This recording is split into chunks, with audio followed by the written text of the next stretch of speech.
I think. Doots, doots, doots, doots, doots, doots, doots, doots, doots, doots, doots, doots, doot, doot, doot, doots, doots, doots, doots. Seems like it's working. Doots, doots, doots, doots. Looks like the stream works. Looks like the stream works. Sound check.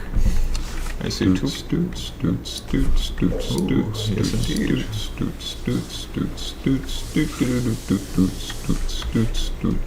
like it's working.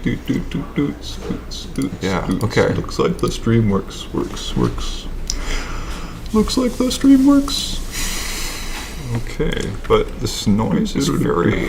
Sound check. There's a lot of... I see two... Yeah, I'm hearing that as well. I was trying to figure out what it was coming from. Very loud. Okay, Seems like it's working. Yeah, okay. Looks like the stream works. Looks like the I'll go stream mute it works. now and see if that fixes Okay, things. but this noise is very... Sound check. There's a lot of... I see two... Yeah, I'm hearing that as well. I was trying to figure out what it was coming from. Very loud. Okay, this is... I hear a Seems medley like of it's myself. working. I'm not sure where it's coming from. Yeah, okay. Looks like the stream works. Looks like I'll the go stream mute it works. now and see if that fixes Okay, things. but this noise is very... Sound check. There's a lot of... I see two... Yeah, I'm hearing that as well. I was trying to figure out what it was coming from. Very loud. Okay, this is... I hear a Seems medley like of it's myself. working. I'm not sure where it's coming from. Yeah, okay. Looks like the stream works. Looks like I'll the go mute stream it works. now and see if that fixes Okay, things. but this noise is very... Sound coming from nowhere.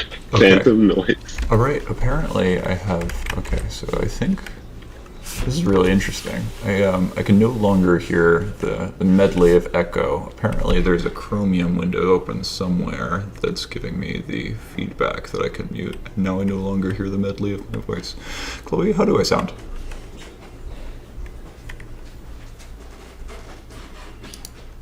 Chloe? Bump. Okay, well.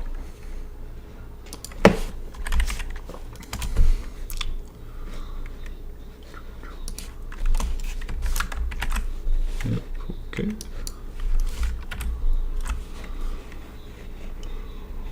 And if I go over to my Streamo, we are... Okay, so... This is fascinating. So at least we are up, and I can see that the chat is there. Yeah, looks like a lot of people enjoyed my intro music. That's cool. Yeah, I was saying we needed some intro music. We finally got some. I can do some more intro music for another minute or two. Let's go ahead and do a little more intro music. So I'm going to want tuning in with the occasional extra like sound effect here. So doots, Oh, of course. It has to be a little duet.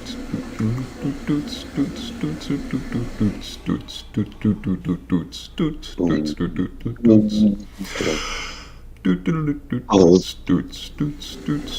going to talk about cryptography. Hash functions are fun. I'm so excited. My hash Hash functions functions today. Hash functions today. More cowbell needs a baseline. Hash function needs a baseline. Boom, boom, boom. Boom, boom,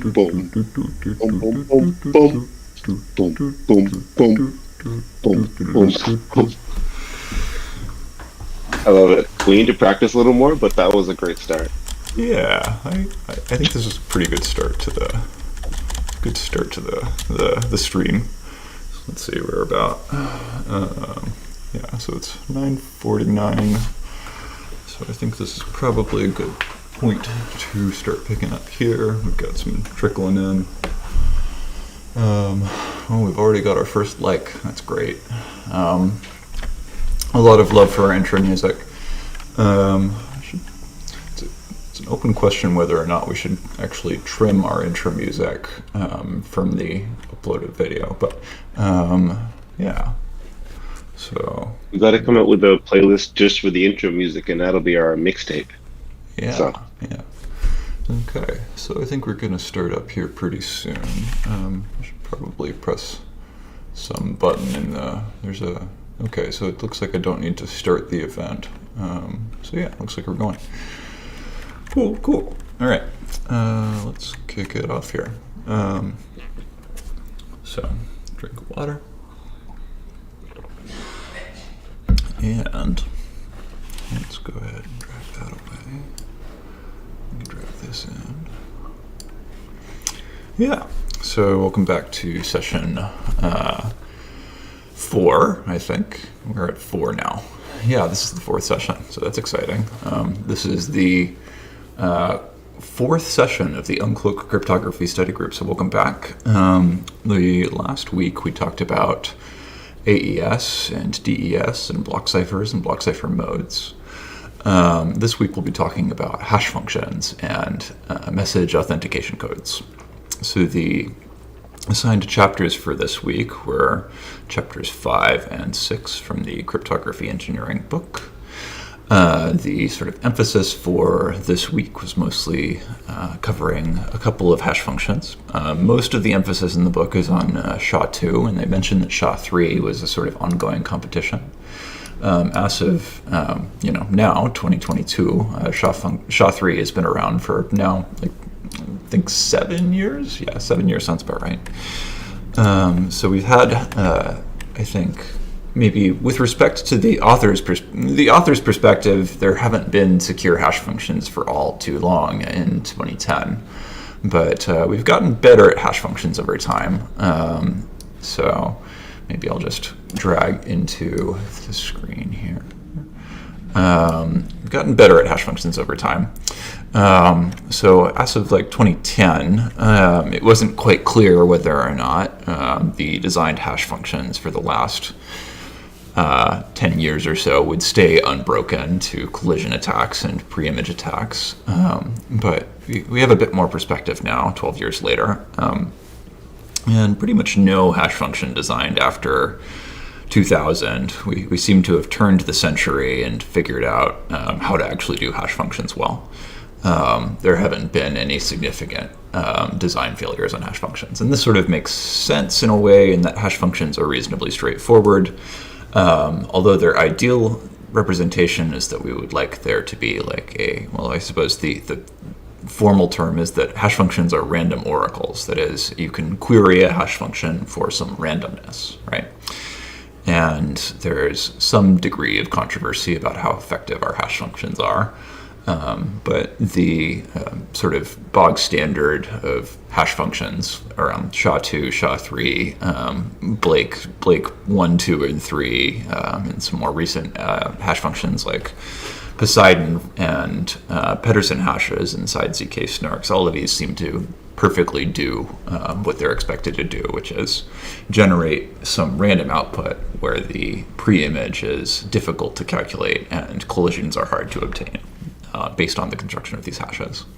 So kind of cutting into this picture here, this is a graph from one of the assigned readings, sort of representing that we've got kind of a long history of failing to have secure against collision attack hash functions kind of leading up to the turn of the century, and then we kind of got good at. So that's not to say that if you design a hash function that your hash will definitely be collision resistant, but most of the hashes that you might find out in the wild now are pretty fine. Might be worth bringing up that sometimes it's not even that important that we need a collision attack resistant hash function. SHA-1 still gets used, for instance, in some scenarios where there just needs to be a hash function that hashes quickly, but ultimately the collision resistance isn't so important, so they can take a security reduction on the hash function. So dipping over to the reading here. We're actually going to grab that out. So dipping over to the reading here. So the reading is sort of, I think, centered around this idea of We want an arbitrarily long input, like for instance, a message, a transaction, a file, whatever it could be. But we wouldn't like to, if we were going to construct a message authentication code, as we'll talk about in Chapter 6, ideally our input to a lot of functions that we might like, we would like a predictably sized input. So like a file can be like gigabytes in size, or a message can be like megabytes in size, whatever it is. And we generally want to define functions over predictable length inputs. So the standard answer for this in cryptography is, well, how do we get something that could be arbitrarily long or structured in such a way that we'd like to turn that structure into basically a random noise in a deterministic way? Well, the answer is hash functions. So cryptography uses hash functions fairly heavily because it gives us a way to structure the inputs to whatever our scheme is into a predictably sized function input. So hash functions are kind of everywhere in cryptography because they're just generally useful constructions. So kind of wandering into the book here, the book actually cautions against using very many hash functions. They make the claim that there are few good hash functions out there, and that you're pretty much stuck with a couple of hash functions. And this is sort of something that I wanted to maybe argue against, in that the book, coming maybe from a more historical perspective where a lot of hash functions had been broken, but more recently there are fewer relevant attacks against modern hash functions. And that's somewhat reflected, I think, in the cycles per bit column here in the third column or fourth column. And ideally, we would like our hash functions to be quick. And historically, our hash functions had to sort of take a longer time, I think, per bit to produce a non-deterministic output. But more recently, we've been able to get some reasonably good results with 5 or fewer cycles per bit on our hash functions, while still producing collision-resistant and preimage-resistant hash functions. So yeah, and there's a couple of nuances here to pull out. The main nuance in this chapter is about, I think, the Merkle-Dam guard construction, which is to how hash functions were constructed for SHA-2. And the basic premise here is that you take your arbitrarily long message, break it down into blocks, and you go block 1, block 2, block 3, etc. And you repeatedly apply some function that crunches the next block into the output of the pre-existing or the previous block's function evaluation, and then you come out with this final hash. So the final hash of this particular construction, the Merkle-Dam guard construction, has proven to be collision resistant and pre-image attack resistant, but it wasn't actually as resistant as we might like to what's called a length extension attack. And I sort of realized later that the book doesn't actually cover the book does not actually cover length extension attacks very well. And the whole premise behind a length extension attack, which I think they talk a little bit about in Chapter 6, but I would like them to go a little bit more into detail. The whole premise of a length extension attack is that you have the output of your hash function, which lives over here, the final hash, and the input of, or the output of your hash function can be known by the attacker. So the attacker now has the hash function output, right? But the attacker might say, well, I would like to add maybe block 7 to this hash function. And since I have the final hash, it's only one more application of f to say, if I have f of some message, and I would like to extend the message with some further suffix, then the attacker can actually do that. And this is particularly concerning if the message is something that you would like the attacker not to be able to arbitrarily interfere with. Like, for instance, if the attacker sees the hash of the message, I am the user Bob, and I have some private key. The attacker doesn't actually need to get the private key. they can append maybe some additional message in addition to I am some user Bob and I have some private key. The attacker can append, say, and I would like to give money to Alice or something. So the attacker in this scenario basically can say, I am going to come up with block 7 and so on and change the message, and now I have the hash of a message, which is why a hash function in the Merkle-Dam card construction is imperfect for some reasons, because sometimes if the attacker can extend the message arbitrarily, it can be quite bad for the security of the hash function. Even though the hash function itself has no problems, it's the attacker's ability to take the output of the hash function and do with it what they would like. So we got from the Merkle-Dam card construction to the sponge construction in SHA-3, and I'm covering things that aren't exactly in the book now, because the book predates SHA-3's standardization. And I think I should have probably assigned a little bit more on sponge constructions, honestly. But the main point of a sponge construction is that you have, as before, some message, and you can basically run that message through a sequence of function applications. But the function applications allow you to squeeze. There's an absorbing phase and a squeezing phase in a sponge construction. The absorbing phase takes in some message, and the message is contained in P0 through Pn. And then you can continue to reapply the same function to squeeze out the random bytes of the hash function.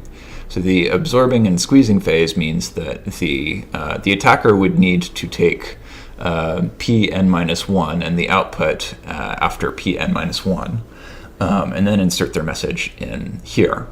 But since they don't actually have the output of the message after Pn-1, they will only have the output after Z0, Z1, and so on.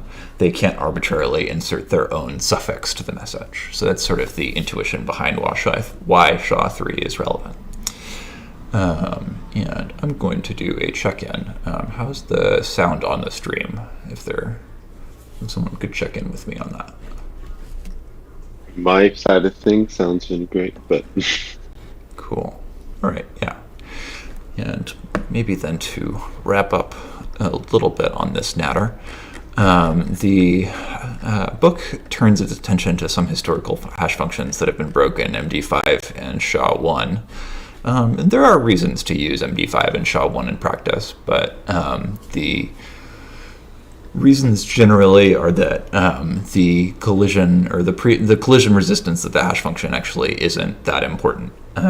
So if you need a hash function where it's not actually threatening that the attacker could determine a collision between the hash function's evaluations, and you only care about a speedy hash function evaluation, there are reasons to reach for SHA-1. But more recently, SHA-1 is faster than SHA-2 or SHA-3, but so too are more new constructions like Blake.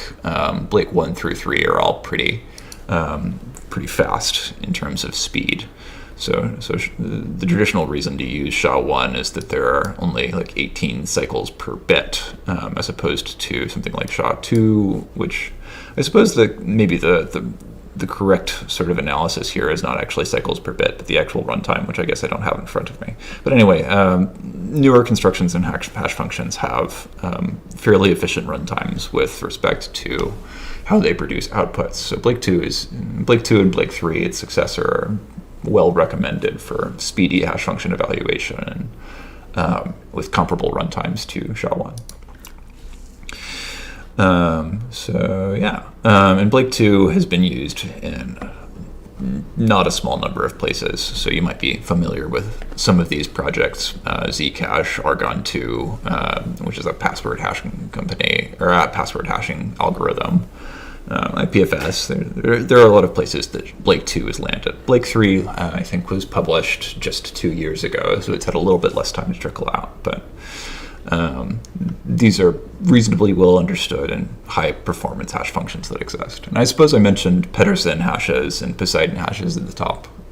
Those are hashes specifically designed to be computed inside of ZK circuits, which tend to be sort of constrained computing environments. You want somewhat structured hash functions such that you don't have to blow up your circuit arbitrarily to, I think, on the order of like, I think the last I heard, you can include a hash function evaluation of Poseidon and on the order of 10 new gates in your circuit, where including SHA-2 or SHA-3 would be thousands or even hundreds of thousands of gates added to your circuit.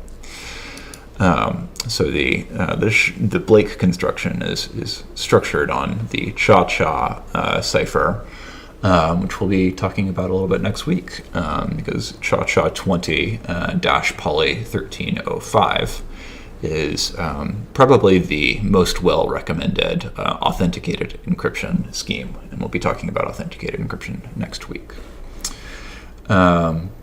So I suppose that it would probably be worthwhile, and I suppose I'd probably Before we get this. too far Go off ahead. of the hashing, we did have a question from the YouTube from Sergey asking, like, can we use the same F functions in both MD constructions and in Sponge? So I guess what's used in, I guess, SHA-3. Okay. Which I guess. Yeah. Can we use it in MD construction? Actually, that's a good question. I do not know, and I'd have to get back to you on that. I think when he says MD, he's talking about MD5, but I could be wrong about that. So I'll have to get back to you on that, Sergey. Thanks for the question. And Anand asked, what is the hash construction of Blake 2, Blake 3? So Blake 2 and Blake 3 are constructed on Cha-Cha or Salsa, which is a similar construction. Which I think you can read more about, but basically the premise is that there's a series of permutations and XORs that I suppose this diagram isn't the clearest, I suppose, about what Blake does, but the quick take is basically that it's constructed from the Cha-Cha stream cipher. So it's based on a stream cipher is I think the takeaway there. And if you'd like to read more about it, check out the Wikipedia and maybe look into Blake 2 and Blake 3. And I think this week's homework actually had an exercise using Blake 3, so we might dip over into that. And I suppose I should have probably gone into homework before diving straight into the hash functions, so I think we'll sort of go in a slightly inversed order today. So before we dive out of hash functions, does anyone have any other questions on hash functions before we dive into homework?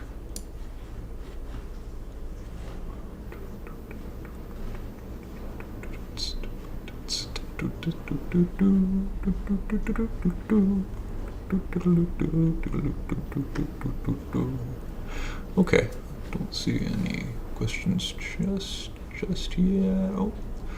MD construction, and that they both use Sponge with an F inside, and how interchangeable are they? Yeah, I'm actually not sure. I'm not sure to Sergey's question. I'd have to go look that up. So, but if you happen to come across an answer, I'd love to know. So yeah, wandering into the notes from session 3. So we had a couple of exercises from this week. The exercises for this week were somewhat split in that Chapter 5 was a little bit more implementation oriented and Chapter 6 was a little bit more theoretical.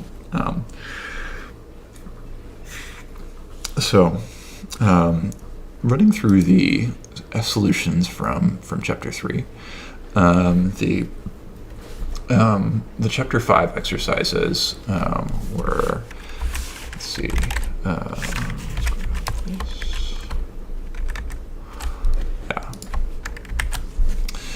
So the exercises from Chapter 3 were based around doing truncation of SHA-512. So basically, to have completed the homework here, you would want to go ahead and grab any library that does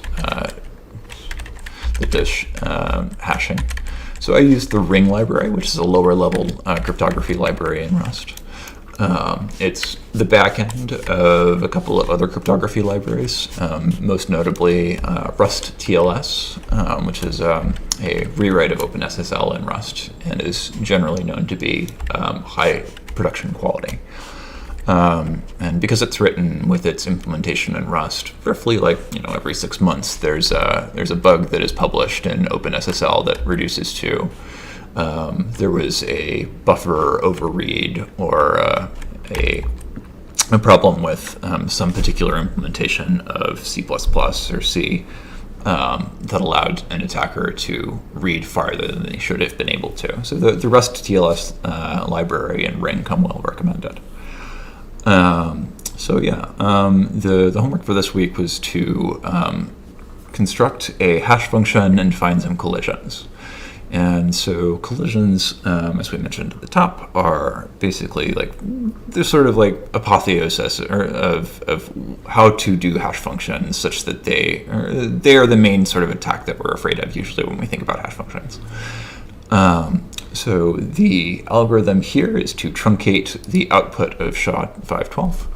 And the way we actually construct SHA, I think it's 372 or 376, there are several hash functions that we can construct that are just truncations of longer hash functions. And I see, so the exercises in this week were largely focused around how long would it roughly take to find a collision. And this is a shortened version of the exercise in the book. The book asks, I think, the implementer to find a message that hashes to a couple of different values under SHA 512.16, 512.24, 512.32, and so on. And we would roughly expect that for SHA 512-N, if n is, for instance, 8, there are 2 to the 8 possible outputs. So we would expect to take roughly the if we wanted to find a collision in 2 to the 8 possible outputs, we would take the square root of 2 to the 8, and we would assume that it would take probably on the order of 2 to the 4 possible outputs to find a collision. And to find a particular collision, like 3D, 4B, we would expect that to take 2 to the 8 attempts. So in this particular exercise, running the algorithm for 3D, 4B, you would expect the algorithm to take roughly, in this case, since there are, 16 possible, or 2 to the 16 possible outputs, you would expect this to take roughly on the order of 2 to the 16, or 65,300 something. The homework this week should not have been too challenging. The basic idea here was to get some practice sort of thinking about hash function collisions, since that's generally the sort of main thing that we think about when we're thinking about the security of hash functions and whether hash functions are well chosen.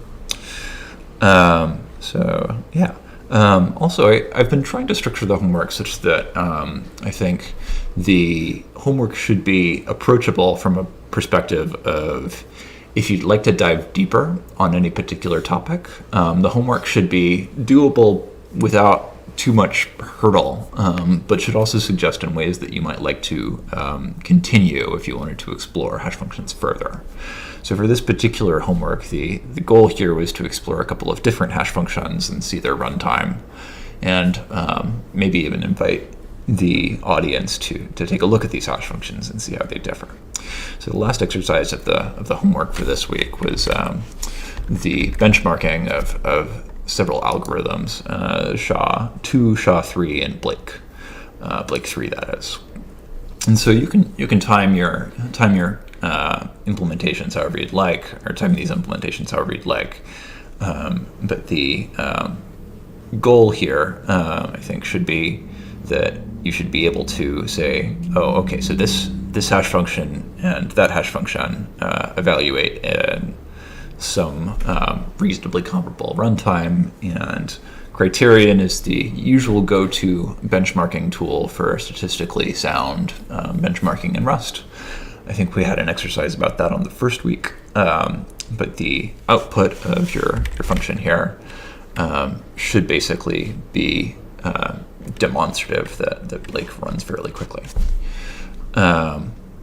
So yeah, and if we dive back over to the course notes for last week,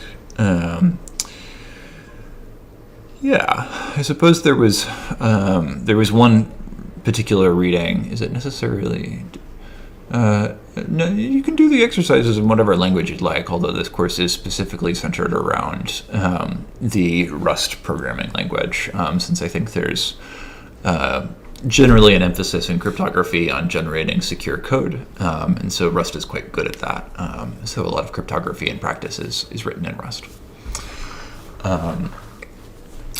So running back over here. So let's wander into MACs. So MACs, or message authentication codes, are the primary way that we do authentication.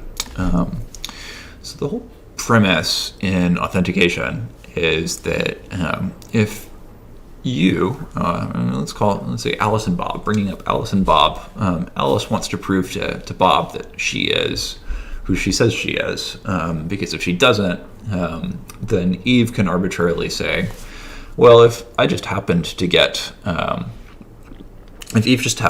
to tamper with the message, then Bob has no way of knowing that Alice didn't send garbage, and if even worse, Eve has some structured way to tamper with the message that decrypts to something that Alice hadn't meant to send, then Eve has basically corrupted the encryption system, such that Bob has no way of knowing whether or not Alice sent garbage, or whether Eve interrupted the channel by tampering with messages. So authentication is this fairly useful primitive, in the sense that without authentication, an adversary is... We might be able to determine that the message is garbage, but we wouldn't be able to determine that the message was necessarily tampered with. So we use message authentication codes to basically prevent that problem. And they're fairly straightforward primitive, in that you just want to basically take the hash of a key and a message, and if Bob and Alice share the key, and Alice sends the message in plain text, or Alice sends the message encrypted, whatever the message is, the MAC should generally say, okay, so it's clear that the message was, or that the MAC should clearly be able to determine whether or not the message was tampered with en route. And there are a couple of ways to construct MACs. We can take the MAC of the ciphertext after the message has been encrypted. We can take the MAC of the message itself and encrypt both the MAC and the message, and have Bob decrypt the MAC and the message. And there are a couple of different constructions that we can use here. But the most commonly used ones, it sort of varies depending on situation, whether you would take the MAC first or encrypt first. And there's a short section about that in chapter 7, I think 7.2 or 7.3. But the general reason that you would want to take the MAC of the ciphertext as opposed to the MAC, encrypt the MAC in the message, is that if you take the MAC of the ciphertext, then it's much quicker to determine whether or not Eve tampered with the message, because you can just do a quick check of the MAC before decrypting. And checking the MAC is just a check of the hash function as opposed to decrypting the entire message. So checking an MAC is usually reasonably quick. So it's better for DDoS protection, which is a sort of common concern in adversarial untrusted environments, like online. It's fairly trivial for Bob to say, okay, so I want DDoS protection, so I'm just going to check the MAC before I bother decrypting. And so for environments that the receiving party could potentially be DDoSed by spam messages, oftentimes the MAC will be constructed of the ciphertext. But for environments that are a little bit less likely to be abused or DDoSed, it's sometimes acceptable to take the MAC inside of the encryption. That is, to take the MAC of the message and then encrypt both the message and the MAC and just send the ciphertext. The advantage to that is that the MAC is of what Alice actually said, as opposed to the encryption of what Alice said. And historically, there's been like maybe a couple of times that that's been highly important, in the sense that the reason that you'd want to do that is that it gives Eve even less information. She doesn't have the MAC of the ciphertext, and she doesn't have the MAC of the message. Eve has concretely less. The same amount of data is still sent over the wire, but because you just encrypt the message and the MAC, so the extension of the message with the tag is still the same.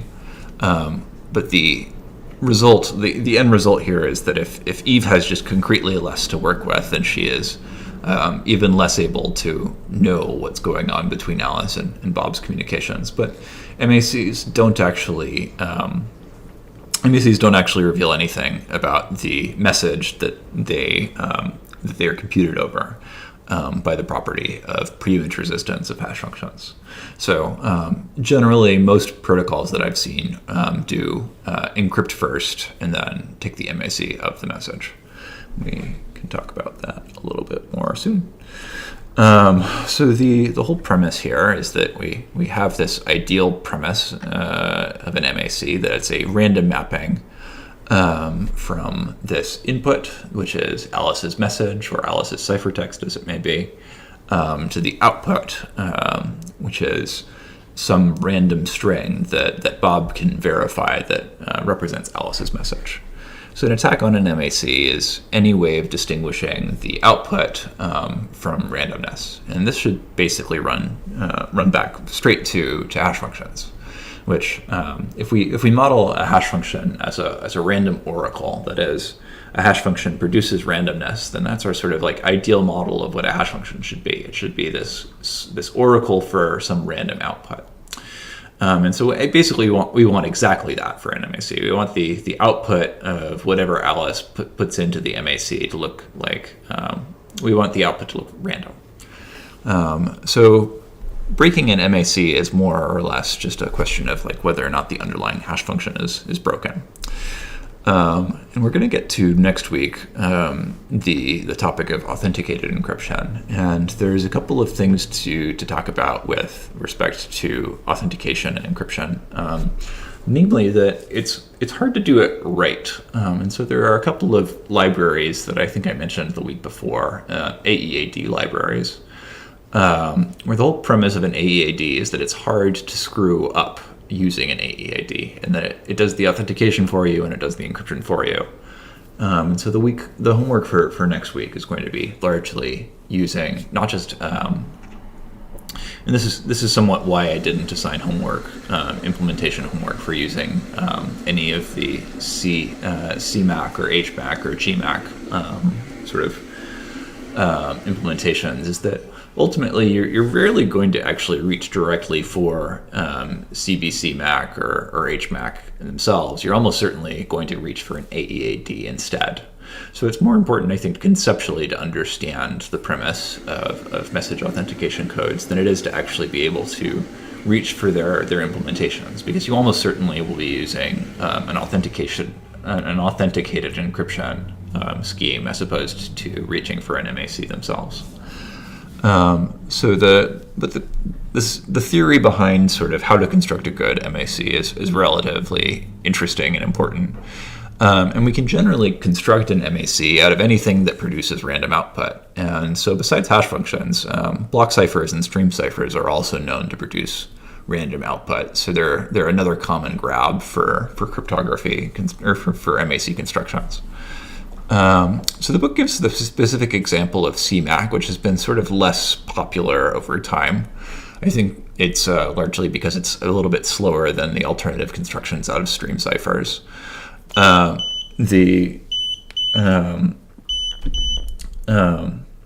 Yeah, the alternative constructions from stream ciphers are generally of the case that you'd want to you basically just want a random stream of input to to XOR your data with, and then crunch it into some hash. So the CB-CMAC and CMAC approach to constructing AES ciphers is known to be somewhat slower than the alternative. But I think it's brought up here as a sort of like canonical example of how you would use CBC to construct a stream of data such that you could construct an MAC.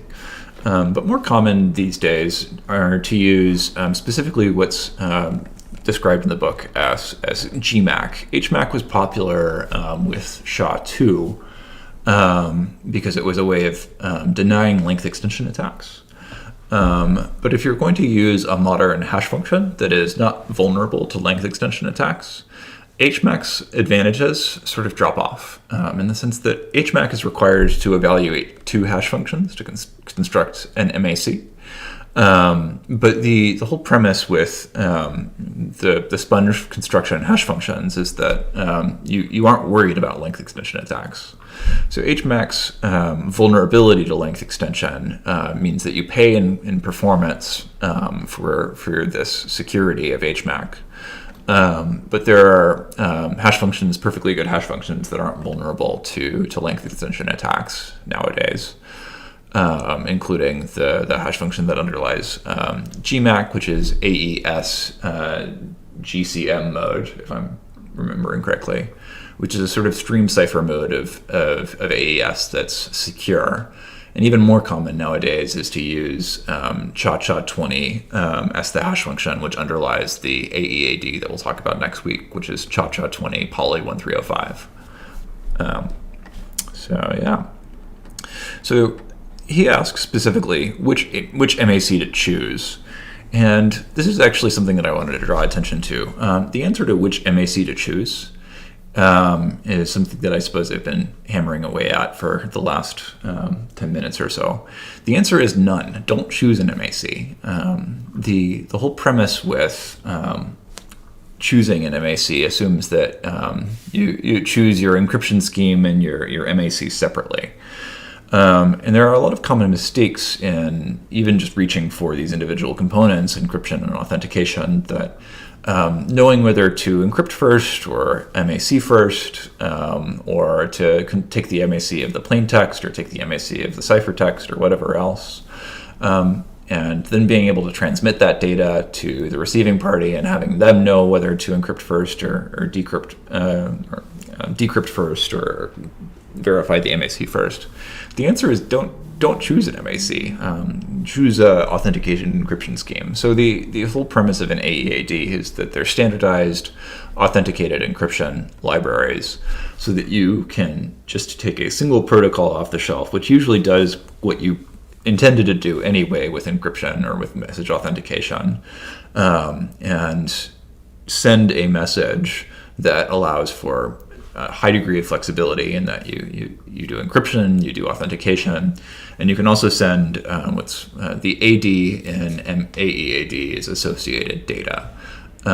So you can send unencrypted associated data as well with respect to a message, like for instance a header that is public information.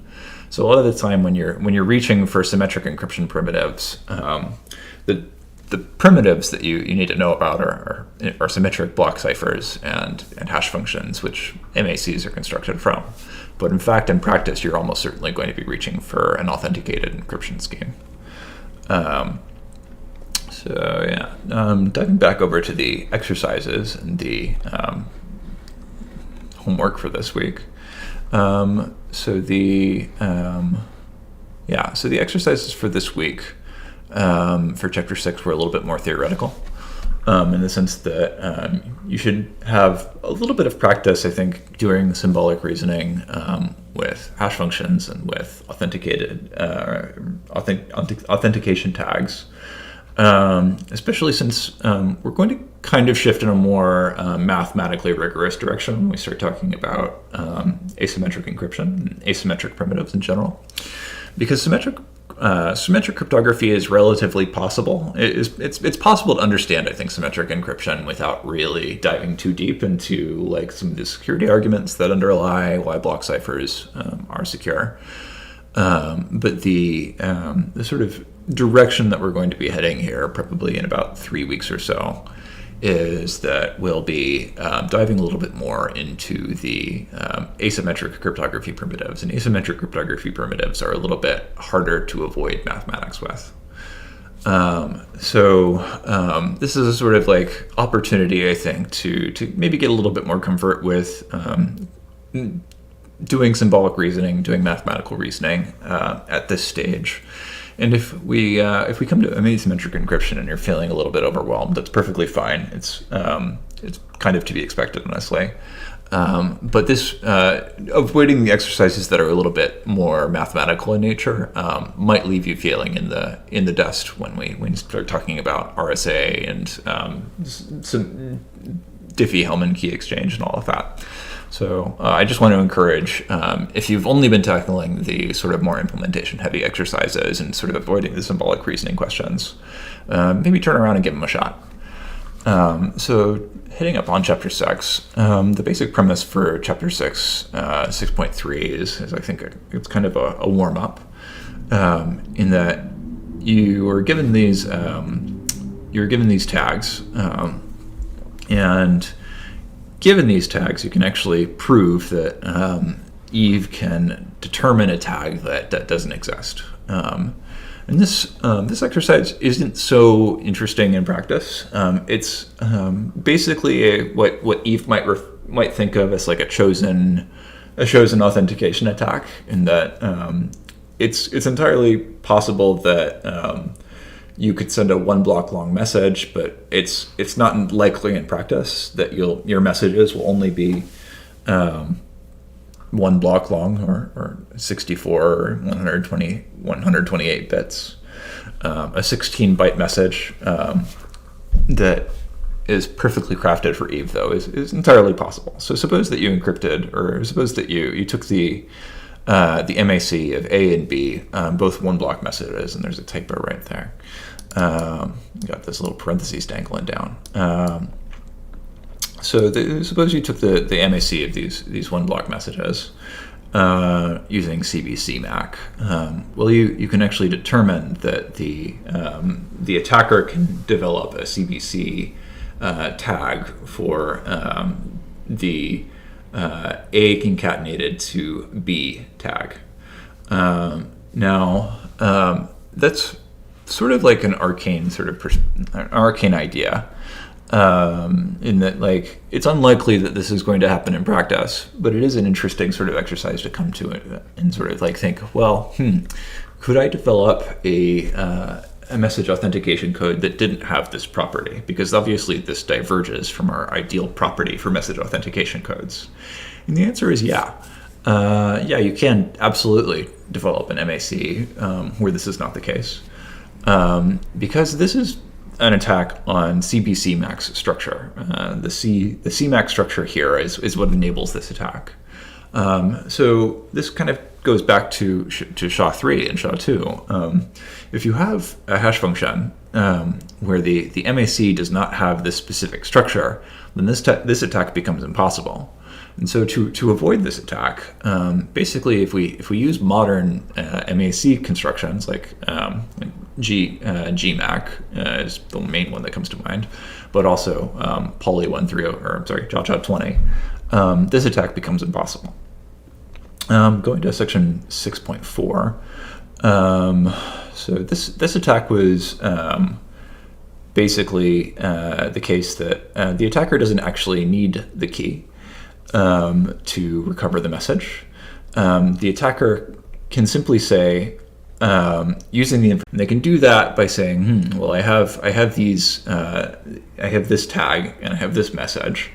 And again, it's an attack on CBC MAC. So like the real point to drive home here is that when you reach for an MAC, you sort of risk choosing an MAC that might not actually be the modern solution. And this is sort of, I think, the intention, I think, behind reaching for an AEAD, because your AEAD is likely to be more modern and more resistant, and that AEADs really only started to become standardized around 2007 and are now generally respected as like the thing to reach for. And the final exercise for this week was that for message authentication, when would you use tuple hash and some other alternatives? So the reason to reach for these algorithms that are not specifically described in the book are because these constructions basically rely on the structure of SHA-3, the sponge construction. And you wouldn't actually be able to obtain these constructions using traditional hash functions like SHA-2 with the Merkle-Damgard construction.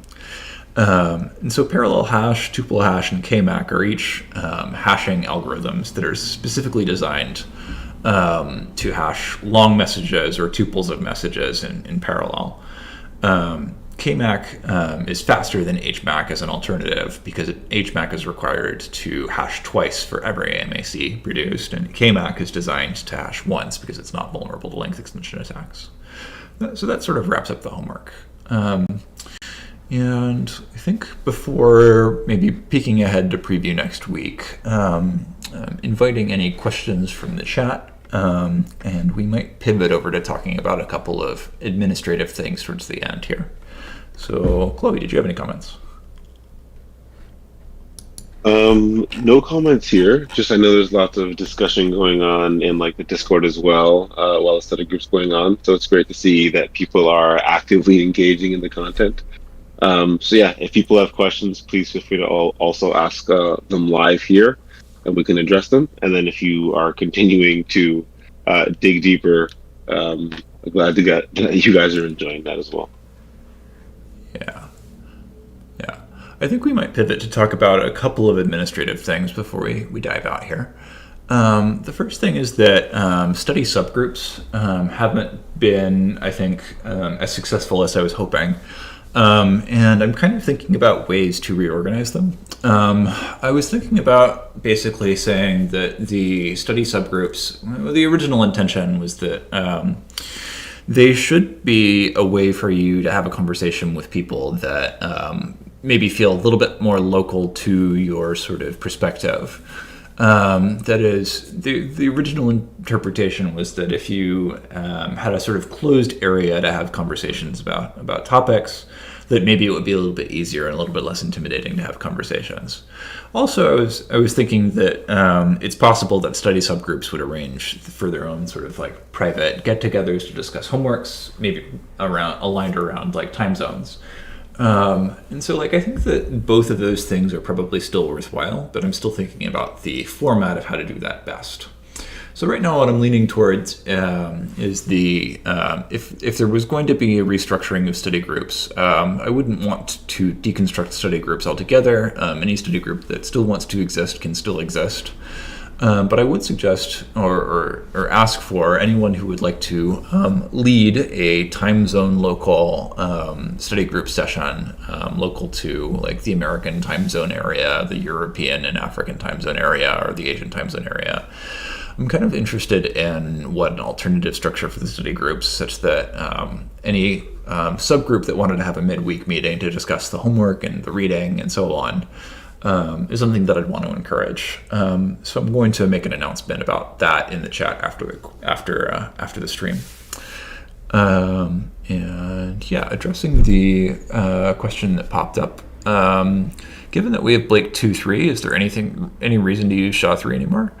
I mean, standards, but I suppose there's a reason not to use Blake 3, and that's that it's 2 years old. And any algorithm that's 2 years old in Cryptography's book is still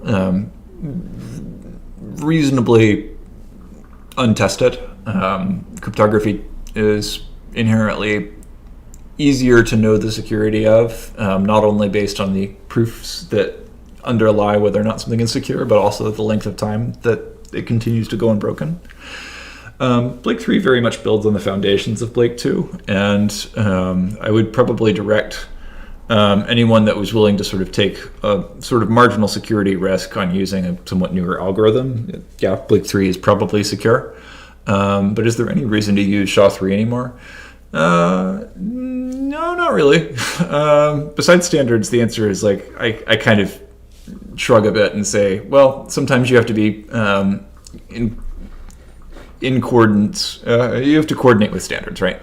The other thing I suppose is like worth drawing attention to is that the standard is going to have had the largest degree of scrutiny on it for the longest time by like maybe the most mature developers or the most mature cryptographers.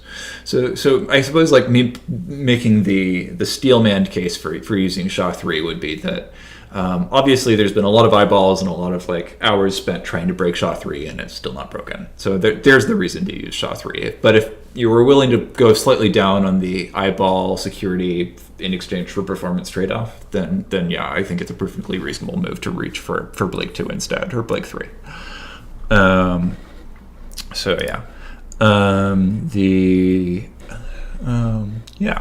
Maybe thing to wrap up on then.